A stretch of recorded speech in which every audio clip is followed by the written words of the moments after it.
নমস্কার, Asima kitchen and ব্লগে তোমাদের সবাইকে ওয়েলকাম। আজ যে রেসিপিটা আমি তোমাদের সাথে শেয়ার করব সেটা হচ্ছে একটা চাটনির রেসিপি। আমার ভিডিওটা যারা নতুন দেখছো তারা কিন্তু চ্যানেলটাকে অবশ্যই সাবস্ক্রাইব করবে, আর তার পাশে যে বেল নোটিফিকেশানটা আছে তাতে কিন্তু ক্লিক করবে, তাহলে আমি যখনই কোনো ভিডিও আপলোড করব তোমরা কিন্তু সবার আগে পেয়ে যাবে। ভিডিওটা ভালো লাগলে লাইক করবে, কমেন্ট করবে, শেয়ার করবে, আর হ্যাঁ, কমেন্ট করতে কিন্তু একদমই ভুলবে না। কমেন্টটা কিন্তু অবশ্যই করবে। তাহলে চলুন রেসিপিটা দেখে নিই। পিনাট চাটনি বানানোর জন্য আমাদের যে উপকরণগুলি লাগছে, ফার্স্টে লাগছে দেখো বাদাম। এখানে আমি কাঁচা বাদাম নিয়ে নিয়েছি। এখানে মোটামুটি 200 গ্রাম মতো কাঁচা বাদাম আছে। তার সাথে লাগছে কারি পাত্তা। কারি পাত্তাগুলোকে কিন্তু আমি ভালো করে ধুয়ে জল ঝরিয়ে এখানে রেখে দিয়েছি। আর লাগছে 2 কোয়া মতো রসুন। রসুন কিন্তু আমি 2 কোয়া দিচ্ছি, এর বেশি কিন্তু দিচ্ছি না, কারণ এর বেশি যদি আমরা রসুন দিই তাহলে একটা রসুনের একটা কাঁচা গন্ধ আসে, ওই কারণে আমি 2 কোয়াই দিচ্ছি। আর 1 ইঞ্চি মতো আদা, 1 টেবিল স্পুন মতো সর্ষে, সর্ষেটা ফোড়নের জন্যে, একটা কাঁচা লঙ্কা আর একটা শুকনো লঙ্কা। এর সাথে চাইলে কিন্তু তোমরা ছোলার ডাল, উড়দ ডাল আর পেঁয়াজ কুচি ফোড়নে দিতে পারো। দেখো কড়াইটা কিন্তু গরম হয়ে গেছে। এবার এর মধ্যে বাদামগুলো দিয়ে দিলাম। বাদামগুলোকে দিয়ে আমি 3 থেকে 4 মিনিট কিন্তু ভালো করে ড্রাই রোস্ট করে নেব।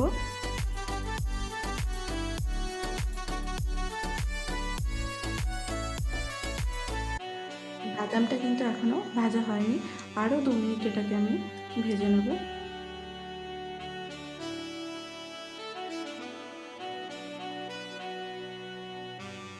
বাদামের কালারটা কিন্তু একদম চেঞ্জ হয়ে গেছে, আর বাদাম থেকে কিন্তু খুব সুন্দর একটা গন্ধ বেরোচ্ছে। বাদামটা আমাদের ভাজা হয়ে গেছে। এবার আমি এটাকে তুলে নেব।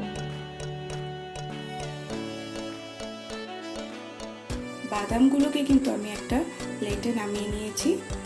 বাদামটা ঠান্ডা হয়ে গেলে এবার আমি এই খোসাগুলো কিন্তু ছাড়িয়ে নেব।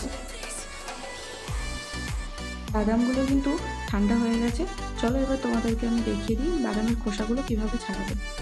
দেখো এখানে একটা আমি বাদাম নিয়ে নিয়েছি, আর বাদামটাকে হালকা হাতে একটু চাপ দেবে, চাপ দিলে খোসাগুলো অটোমেটিক ছাড়িয়ে দেবে। দেখো খোসাগুলো কিন্তু আমি ছাড়িয়ে নিয়েছি। এবার এই বাদামগুলোকে একটা মিক্সির জারের মধ্যে দিয়ে দেবো।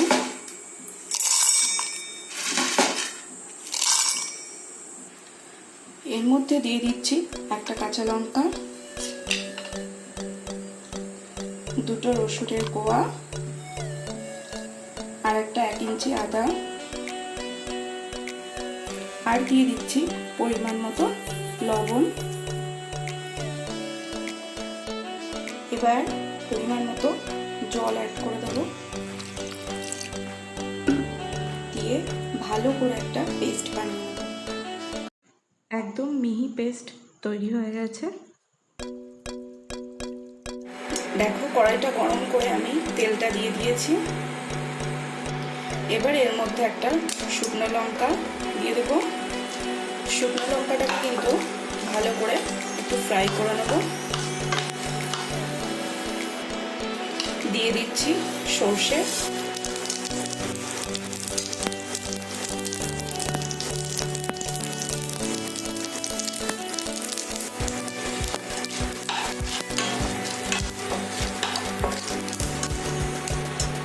আর দিয়ে দেবো কারি পাত্তা। 2-3 মিনিট আমি এটাকে একটু নাড়াচাড়া করে নেব।